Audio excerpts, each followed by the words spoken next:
भाई मौलवियों ने और मशाइकों ने तो कौम को नपुंसक बना दिया।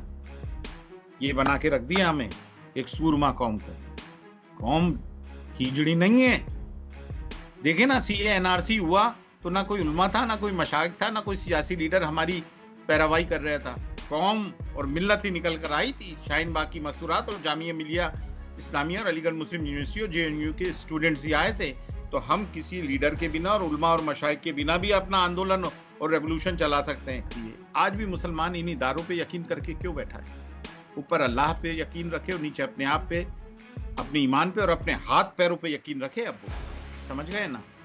अब ये जो है हो क्या रहा है, सब में बड़ी प्रॉब्लम क्या हो रही है कि इतनी मार खा के भी मुसलमानों में गैरत नहीं जाग रही।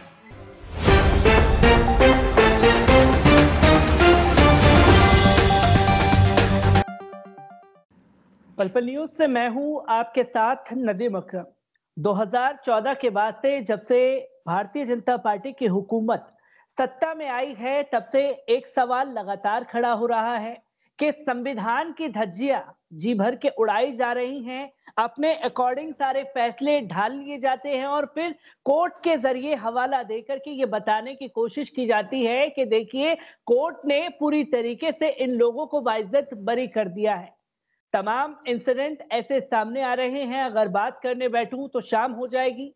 बाबरी मस्जिद का जो सुनवाई आई, जो वर्डिक आया, उसे उठा करके देख लीजिए। मुजफ्फरनगर दंगे में जिस तरीके के फैसले आए, उसे उठा करके देख लीजिए। और बाबरी मस्जिद के जो आरोपी थे और सीबीआई कोर्ट के जरिए जो फैसला आया, उसे उठा करके देखे। और जब बटला हाउस एनकाउंटर की बारी आई तो किस तरीके का फैसला आया, उस पर भी हम लोगों ने बातें लगातार की। और अब कल इशरत जहां एनकाउंटर को लेकर के गोदी मीडिया में खासतौर पर एक बवाल देखने को मिला और लगातार ये बताने की कोशिश की गई कि देखिए, ये एनकाउंटर जो है वो फेक नहीं था, जिन लोगों को फंसाया जा रहा था वो तो बाइज्जत बरी निकले। क्या कुछ हो रहा है, संविधान की धज्जियां उड़ाई जा रही हैं। और इसी पर हमसे बात करने के लिए अजमेर शरीफ दरगाह के गद्दी नशीन खादिम सैयद सरवत चिश्ती साहब लाइन पर जुड़ गए हैं। मैं एक एक कर तमाम चीजों पर आपसे जवाब लूंगा। किस तरीके से देखते हैं कल जो फैसला आया, या गुजरात होम मिनिस्ट्री के द्वारा जो जांच पड़ताल की गई उसको कोर्ट ने सुना दिया, कहीं नहीं माना जा सकता कि ये संविधान की धज्जियां उड़ाई जा रही हैं? मेरे को तो जरा सी भी हैरत नहीं होती। किस बात की हैरत? पहले तो मैं एक चीज वाजे कर देना चाहूं कि जो लोग कह रहे हैं ना बीजेपी जो है ये सब पॉलिटिकल है, सियासी है, राजनीतिक है, नहीं, ये प्योर कम्युनल है, सांप्रदायिक है। तो बीजेपी ये पॉलिटिक्स नहीं चल रही है, हिंदू कम्युनलिज्म का फायदा उठा रही है, कम्युनलिज्म पर ही अपनी सियासत चला रही है, क्योंकि हिंदू कम्युनलिज्म ही मेन स्टे है इंडियन पॉलिटिक्स का। कोई सॉफ्ट हिंदुत्व पे चलता है, कोई हार्डलाइनर होता है। कांग्रेस भी ब्राह्मणों की पार्टी रही है। पिछले कई दिहाई में जो कुछ भी हुआ, भागलपुर ले लें, मलियाना ले लें, मुजफ्फरनगर ले लें, भीवंडी ले लें, नीली ले लें, तो ये तो सब कांग्रेस के रूल में हुआ था, एक छत्र राज था। बात यह है कि वो मारते थे, पुचकार लेते थे, ये सिर्फ मार ही मार रहे हैं, पुचकार नहीं रहे हैं। तो ये जितने भी फैसले आ रहा है ना, ये तो आने ही थे। देखें कल क्या हुआ, जैसे ये फैसला आया, गोदी मीडिया उचक उचक के खबरें देने लग गया कि देखें देखें तड़ीपार को किस तरह से बरी कर दिया, ये कर दिया, वो कर दिया। इन्हीं लोगों ने, गुजरात के कोर्ट नहीं, मैं समझता हूँ गुजरात के ही कोर्ट ने एक तड़ीपार किया था ना अमित शाह को। अब उस पर फैसला हो गया, बरी होगा, तो गोदी मीडिया उधम मचाने लगा, बरी हो गए, बरी हो गए। अभी कुछ दिन पहले जो 126 गालिबन 126 मुसलमानों को जब बरी किया था कोर्ट ने, 126 मुसलमानों की किया था या 26 को, 126 126 को 20 साल उन बेचारों पे केस चला कि ये तो टेररिस्ट है, उनको छोड़ दिया। तो गोदी मीडिया ने सांस तक नहीं ली। वो तो अल्लाह का शुक्र है कि सोशल मीडिया है तो खबरें पहुंच जाती हैं। मुसलमान मासूम जब छोड़े जाते हैं तो गोदी मीडिया पे कोई खबर नहीं, और कम्युनल लोगों को इस तरह की कोर्ट क्लीन चिट दे देती है, जो कि क्रिमिनल, जिन्होंने क्रिमिनल एक्टिविटीज में मुलविस रहे, बरसों जिन पे केस चला है, जो अक्यूज थे, उनका क्या जोर और शोर से चर्चा किया जाता है। आपने बाबरी मस्जिद का हवाला दिया, आपने दीगर हवाले दिया, आपने बाटला इनकाउंटर केस का हवाला दिया, वगैरह वगैरह। भाई आजकल तो ये हो गया है कि मुसलमानों को जितना मारो उतना राज करो, और ये इसी बात के तो इनको वोट मिल रहा है कि इनको मारो और इनको रोने में मत दो, तमाम इदारे हमारे हैं, जिस तरह से चाहो फैसला करो। सब जगह संघी लोग बैठे हैं, संघी विचारधारा के लोग बैठे हैं।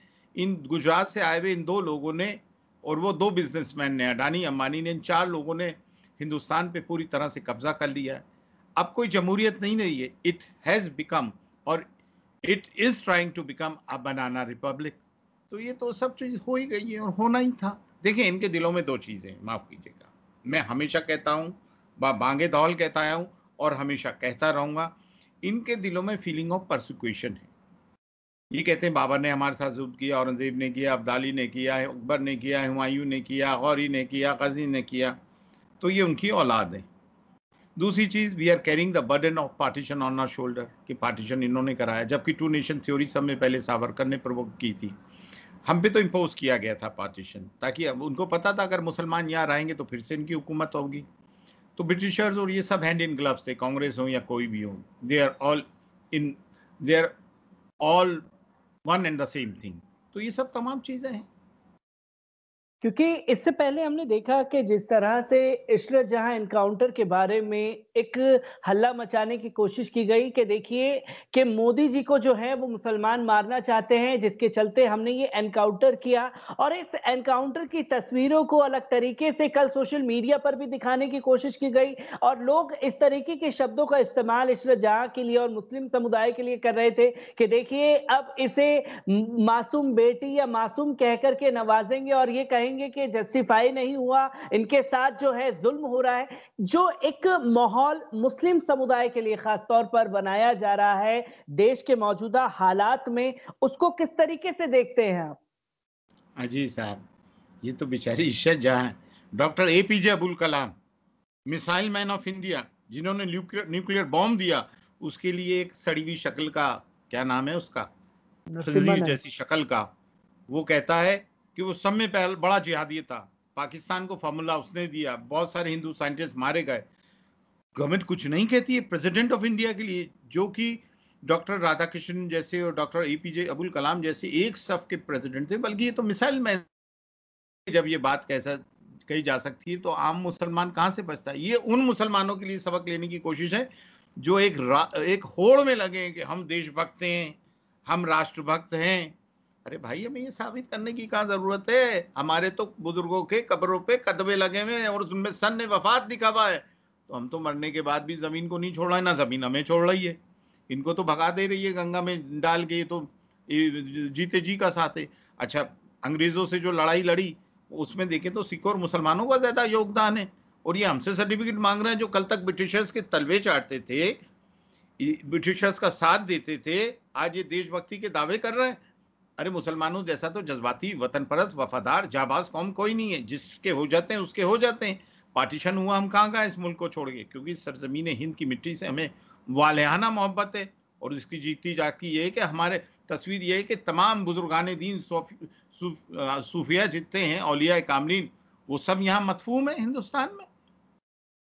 जी, इसी के साथ-साथ जब अगर देखा जा रहा है इशरत जहां एनकाउंटर के केस के बारे में जो वर्डिक्ट आया, और इससे पहले मुजफ्फरनगर दंगे में जो भारतीय जनता पार्टी के तमाम नेताओं का नाम था, संगीत सोम, साध्वी प्राची, साध्वी प्रज्ञा, साक्षी महाराज, तमाम लोगों के ऊपर से ये आरोप ले लिए गए, वापस ले लिए गए कि इन लोगों ने कोई दंगा नहीं भड़काया, इनका दंगे भड़काने में कोई रोल नहीं था। जो लगातार इस तरह के केसेस हो रहे हैं मुजफ्फरनगर दंगे में, आज भी उन लोगों के वीडियो जो हैं सोशल मीडिया पर मौजूद हैं, पर कोर्ट आंखों देखी मक्खी कैसे निगल रहा है, इसके बारे में क्या कहेंगे आप? इसके बारे में क्या कहेंगे? अरे मियाँ, ये कोई नई बात नहीं है, कोई अनहोनी बात नहीं है।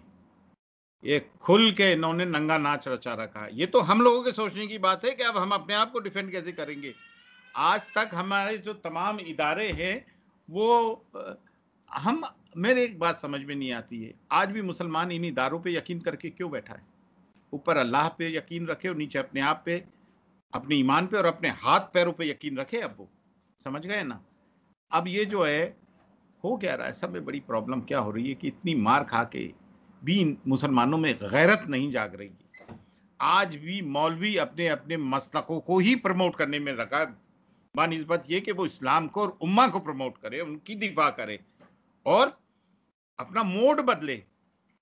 अब जैसे 126 आयतों का 26 आयतों की कुरान का मामला उस खंजीर वसीम रिजवी ने किया, तो मुसलमान मीटिंग कर रहे हैं, देखो भाई हमें जज्बाती नहीं होना है। अबे कुरान के मामले में भी जज्बाती नहीं होगे क्या?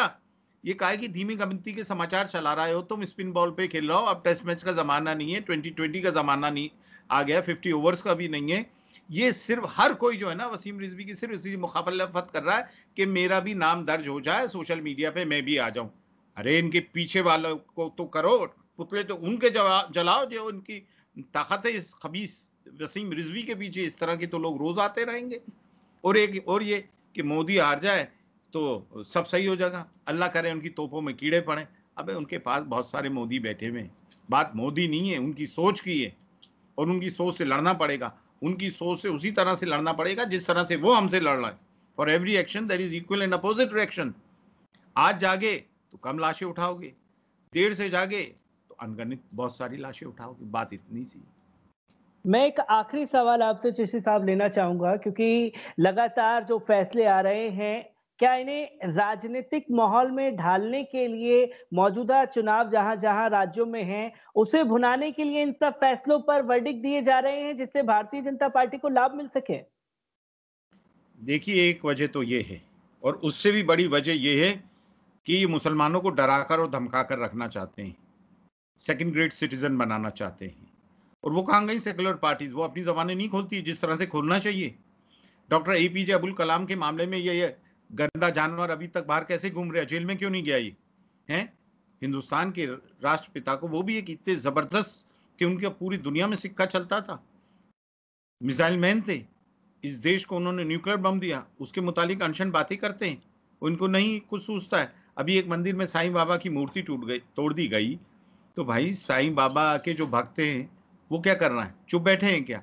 कभी मस्जिद, कभी मंदिर, कभी मूर्ति ये टूटेंगी तो क्या होगा? और देखें, हम वो कौम नहीं कि कोई जो ज्यादा देर तक डरा धमका के रख सके, हम करबला वाले। लेकिन हो क्या रहा है? उलमा ने तो मसलकों में डिवाइड कर दिया। कोई गुस्ताख रसूल है तो कोई आले रसूल का गुस्ताख है, आले रसूल से बुग़्ज़ है। तो रसूल और आले रसूल से अगर मवद्दत नहीं करोगे तो कामयाब नहीं हो सकते हो। ये कुरान का फरमान है, मैं नहीं कह रहा हूँ। और दूसरी तरफ वो पीरुज़्ज़ाम है जो रसूल और आले रसूल की मोहब्बत का दम भरते हैं और जहालत के मंबा बने हुए हैं, नजर नियाज से निकल कर सोचते नहीं है, बैत पे बैत किए जा रहे हैं। कभी आवाज़ उनकी जिस तरह से उठना चाहिए बांगे धौल, वो आवाज़ उठती नहीं है। अपने अपने हुजरों में और खानकाहों में महदूद कर लिया। कुछ लोग खामोश हैं और कुछ लोग जो हैं इनके अजीत डोभाल के, अमित शाह के, नरेंद्र मोदी के, इंद्रेश कुमार के, मोहन भागवत के गलियारों के चक्कर काट रहे हैं। तो भाई ये कैसे काम चलेगा? हमें तो जागना पड़ेगा और वही मुसलमान बनना पड़ेगा जो मुसलमान थे खैबर व खंदक वाले और करबला वाले और बद्र हुनैन वाले। ठीक है ना? सिर्फ नमाज, रोजा, हज, ज़कात ये तो बेसिक फंडामेंटल्स हैं, ये तो फर्ज है इस्लाम पे, लेकिन ये रिचुअल्स हैं। सीरत रसूल सल्लल्लाहु अलैहि वसल्लम पे चलना पड़ेगा, हुसैन की फिक्र लाना पड़ेगी, करबला को मानना पड़ेगा। तुम यजीद को जस्टिफाई करते हो, यजीद जिंदाबाद के नारे लगाते हो, तो तुम्हारे तो जूते ही पड़ेंगे भाई। और अहले बैत के दुश्मनों की मदासराई करते हो, रसूल और आले रसूल के दुश्मन बने हुए हो, तो कहां से तुम्हारी नैया पार होगी? और जो दूसरी तरफ वो लोग हैं जो रसूल और आले रसूल की मोहब्बत के दावे करते हैं, खोखले हैं, जीरो हैं। चलिए, मैं एक आखिरी सवाल लेना चाहूंगा आपसे कि जो मौजूदा हालात हैं उस पर आवाम को क्या पैगाम देना चाहेंगे आप? भाई मौलवियों ने और मशाइकों ने तो कौम को नपुंसक बना दिया, ये बना के रख दिया हमें एक सूरमा कौम को। कौम हिजड़ी नहीं है। देखे ना, सीए एनआरसी हुआ तो ना कोई उलमा था, ना कोई मशाइक था, ना कोई सियासी लीडर हमारी पैरवाई कर रहा था।